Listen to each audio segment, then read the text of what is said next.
Hello everyone, मेरे YouTube channel में आप सभी का स्वागत है। आज हम पढ़ने जा रहे हैं बेवरेजेस क्रॉप के बारे में। बेवरेजेस क्रॉप कौन सी होती हैं? कॉफ़ी होती है, टी होती है। तो कॉफ़ी में क्या होता है, कैसी which type of conditions are required for the coffee and beverages crops. We are going to learn about the coffee. Coffee requires a warm and wet climate. इसको गर्म चाहिए लेकिन वेट होना चाहिए, वेल ड्रेन्ड होनी चाहिए सॉइल। उसमें पानी खड़ा नहीं होना चाहिए ताकि क्योंकि उसकी जड़ों को गला देगा, इसलिए वो कौन सा होना चाहिए? वेल ड्रेन्ड, मतलब पानी जैसे ही पड़े निकल जाए। स्लॉप्स कैसे होने चाहिए? हिली स्लॉप्स होने चाहिए, हिल्स जो हैं स्लॉप्स होने चाहिए। एंड उसके बाद आ जाएगा Brazil is a leading producer. तो आपको यहाँ पर एमसीक्यू या फिर फिलिंग दी ब्लैंक्स में पूछा जाएगा कि कौन सी है कंट्री जो लीडिंग प्रोड्यूसर है फॉर द कॉफ़ी, एंड आप बोलोगे ब्राज़ील। ठीक है। फॉलोड कौन कर रहा है? Colombia and India. Tea is a beverage crop grown on plantations. तो दिस रिक्वायर्स कूल, इसे ठंडा क्लाइमेट चाहिए। वेल डिस्ट्रीब्यूटेड, हाई रेनफॉल चाहिए इसको पूरे साल। ठीक है। For the tender leaves, tender leaves होते हैं कोमल, कोमल पत्ते, टेंडर होते हैं कोमल। ठीक है। टेंडर लीव्स चाहिए। It needs a well drained loamy soil. Loamy soil कैसी होनी चाहिए? वेल ड्रेन्ड होनी चाहिए। जैसे ही पानी पड़ा, देखो भी बारिश तो थ्रू आउट चाहिए। अगर बारिश थ्रू आउट चाहिए इट मीन्स कि डजेंट मीन कि जो सॉइल है वो भी उसको लॉमी चाहिए, नहीं। जो सॉरी क्ले चाहिए, क्ले नहीं चाहिए उसको, लोमी चाहिए, क्योंकि वो वेल ड्रेन्ड होती है। वहाँ पे पानी पड़ता है तो नीचे ग्राउंड में चला जाता है, जितनी उसे बारिश चाहिए वो अच्छी होती है। ठीक है। तो जेंटल स्लोप्स होती हैं, ज़्यादा वाली स्लोप्स नहीं होती यहाँ पे। ठीक है। जेंटल स्लोप्स लिखी जाती हैं। लेबर में लार्ज नंबर ऑफ रिक्वायर्ड होती हैं टू पिक द लीव्स, क्योंकि मैंने उससे लीव्स उठाने होते हैं। Kenya, India, China, Sri Lanka producers हैं, best quality of tea produce करते हैं। ठीक है। अब आगे एग्रीकल्चर डेवलपमेंट क्या होता है? एग्रीकल्चर डेवलपमेंट रेफर्स किसको करता है? हमारे एफर्ट्स को करता है ताकि हम प्रोडक्शन को इंक्रीज़ कर सके फार्म्स में, और ताकि जो बढ़ती हुई पॉपुलेशन है उनकी डिमांड्स को पूरा किया जा सके। तो ये हम कैसे कर सकते हैं? इसके बहुत सारे तरीके हैं। ठीक है। हम कैसे कर सकते हैं? हम तो एरियाज़ को क्रॉप्ड एरियाज़ को इंक्रीज़ करके, ठीक है, ज़्यादा से ज़्यादा क्रॉप्स उगाकर, ठीक है, इरिगेशन की फैसिलिटीज़ को इम्प्रूव करके, फर्टिलाइजर्स का यूज़ करके, high yielding variety of seeds use करके, अच्छे अच्छे सीड्स यूज़ करें। ठीक है। Mechanisation of the agriculture is also another aspect of agricultural development. The ultimate of agricultural development to increase the food security. इसका main मकसद क्या है? फूड सिक्योरिटी को लाना। तो फूड सिक्योरिटी क्या होता है? यहाँ पे साइड में दिया, डू यू नो? तो फूड सिक्योरिटी पे क्वेश्चन है। This is very very important. Food security exist when all the people at all the time have access to sufficient, safe and nutritious food to meet their dietary needs and food preferences for an active and healthy lifestyle.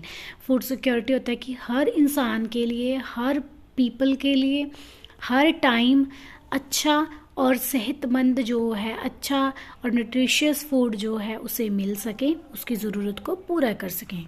ठीक है। उसे हम बोलते हैं food security. Agriculture developed at different places in different parts of the world. अभी तो बहुत सारे different parts of the world में एग्रीकल्चर डेवलपमेंट हो चुकी है। ठीक है। तो अभी क्या है, अभी जो developing countries with large population usually practice, अभी जो डेवलपिंग कंट्रीज़ हैं जहाँ पे लार्ज पॉपुलेशन है वो कौन से प्रैक्टिस यूज़ कर रहे हैं? Intensive agriculture. जहाँ पे क्या होता है, crops are grown on small holdings mostly for subsistence. तो क्या होता है, वहाँ पे सिर्फ अपने लिए स्मॉल होल्डिंग पर ही एक सबसिस्टेंस फार्मिंग की जाती है। लार्ज होल्डिंग में ज़्यादा सुटेबल कमर्शियल एग्रीकल्चर के लिए यूज़ की जाती है। ठीक है। यूएसए हो गया, कनाडा, ऑस्ट्रेलिया हो गया। With the help of the studies let us understand about agriculture in the developing and developed country. अभी हम पढ़ेंगे कि फार्म इंडिया में कैसा होता है।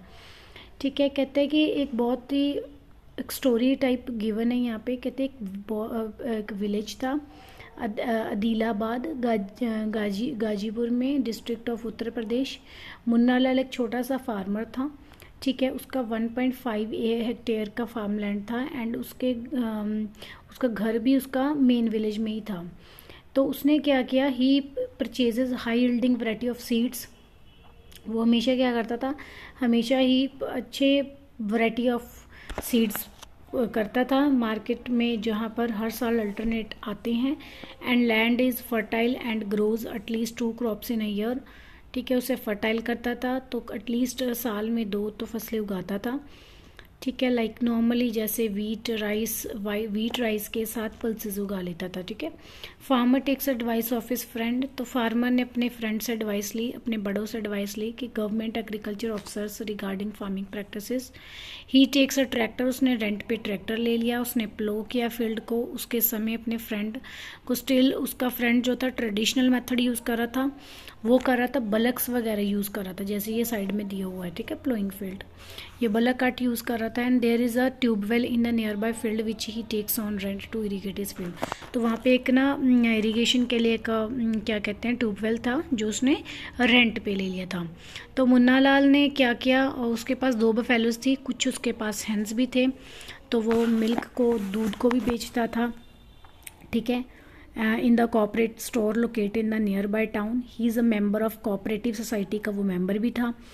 ठीक है, ही ऑल्सो एडवाइसेज हिम, उसको ये एडवाइस करते थे कि तुम the type of fodder his for his animals, safety measures, ये सबको उसको एडवाइस करते थे कि उसके पशुओं के लिए कौन सा फॉर्डर अच्छा है, कौन से सेफ्टी मेजर्स लेने चाहिए उनको, जैसे वो बीमार हो जाएं या फिर उनकी सेहत के लिए कौन सा बीमा अच्छा है, ये सारे उनको एडवाइस करते थे। ठीक है, तो all the members of the family help in various farms activity, उसके सारे फैमिली मेम्बर उसकी हेल्प किया करते थे। कई बार तो वो क्या करता था, क्रेडिट कार्ड्स बैंक से लोन लेकर भी कोऑपरेटिव सोसाइटी से जो HY सीड्स होते हैं, अच्छे high yielding variety of seeds होते थे, वो ले लेता था, तो उन्हें इम्प्लीमेंट करता था।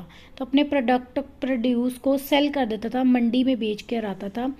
तो majority of the farmers do not have lack storage facility.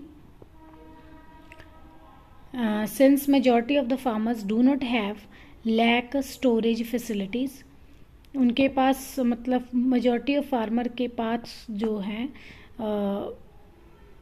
they are forced to sell the produce and when the market is not favorable to them, कहते थे उनको मतलब उन्हें फोर्स करते थे ताकि वो अपने प्रोड्यूस को बेच दे, क्योंकि उनके पास जो स्टोरेज फैसिलिटी नहीं होती थी उनकी। ठीक है, in the recent year government ने क्या किया, some steps to develop storage facilities. तो इसलिए क्या किया है सरकार ने, अभी स्टोरेज फैसिलिटीज़ को डेवलप किया हुआ है। USA में क्या था, एक एवरेज साइज ऑफ फार्मर था USA में, मच लार्जर देन था, इंडियन फार्मर से ज़्यादा बड़ा था। तो टिपिकल साइज ऑफ जो फार्म है USA में वो 250 हेक्टेयर्स का था। तो जो फार्मर था जनरली वहीं पे रिजाइड करता था, वही फार्म में, क्योंकि बहुत बड़ा था।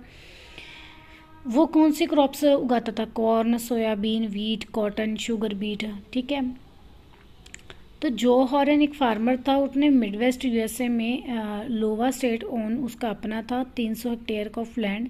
ही grows his corn in his field, उसने कॉर्न उगाया तो उसने making sure that soil and water resources meet the needs of the crop. उसने ये श्योर किया कि उसके लिए मिट्टी अच्छी है, कि पानी सही है, पूरा है एडिक्वेट मेजर्स, उसने पूरे पेस्ट्स वगैरह यूज़ किए। ठीक है, तो पेस्ट यूज़ क्या होता है, जो कीड़े लग जाते हैं क्रॉप्स को, तो अनवांटेड जो चीज़ें होती हैं वो उनको रोकने के लिए पेस्टिसाइड्स यूज़ किए जाते हैं।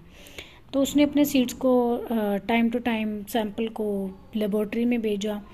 ठीक है, ताकि उसके न्यूट्रिशन सफिशेंट हैं या नहीं हैं। तो रिज़ल्ट ने उसकी बहुत हेल्प की कि जो हॉरन ने to plan to scientific fertiliser programme. His computer is linked to the satellite which gives him a precise picture of his field. उसके पास एक सैटेलाइट थी जिसने उसके पूरे खेतों की सैटेलाइट पिक्चर भेजी। ठीक है, this helps him to use chemical fertiliser chemical fertilizers and pesticides wherever they are required। उसने उसको क्या सुजेस्ट किया कि पेस्टिसाइड्स और फर्टिलाइजर्स यूज़ करो यहाँ पर ज़रूरत है। तो उसने ट्रैक्टर यूज़ किया, अपना सीड ड्रिलिंग को यूज़ किया, लेवलर को यूज़ किया, कंबाइंड को हार्वेस्टिंग के लिए यूज़ किया, थ्रेशर होती हैं जो कनक को ऊपर से छिलका होता है वो उतार देते हैं। ठीक है, ऊपर लेयर उतार देते हैं, उसे थ्रेशर बोलते हैं। तो ये सारी चीज़ें ऑपरेशंस उसने यूज़ किए हैं। तो grain are stored in the automated grain storage और डिस्पैच टू मार्केट एजेंसीज। फिर उसने उसको ऑटोमेटेड ग्रेन स्टोरेज में भेजा ताकि वो स्टोर हो सके, उसके बाद उसे डिस्पैच कर दिया मार्केट एजेंसीज में। ठीक है। तो जो यूएसए में वो एक बिजनेसमैन की तरह काम करते हैं, not like a peasant farmer. तो इंडियन में क्या होता है, मंडीज़ में बेचा जाता है और वहाँ पे क्या होता है, वहाँ पे पर्टिकुलर जो है सारी चीज़ें मिलती हैं हमें।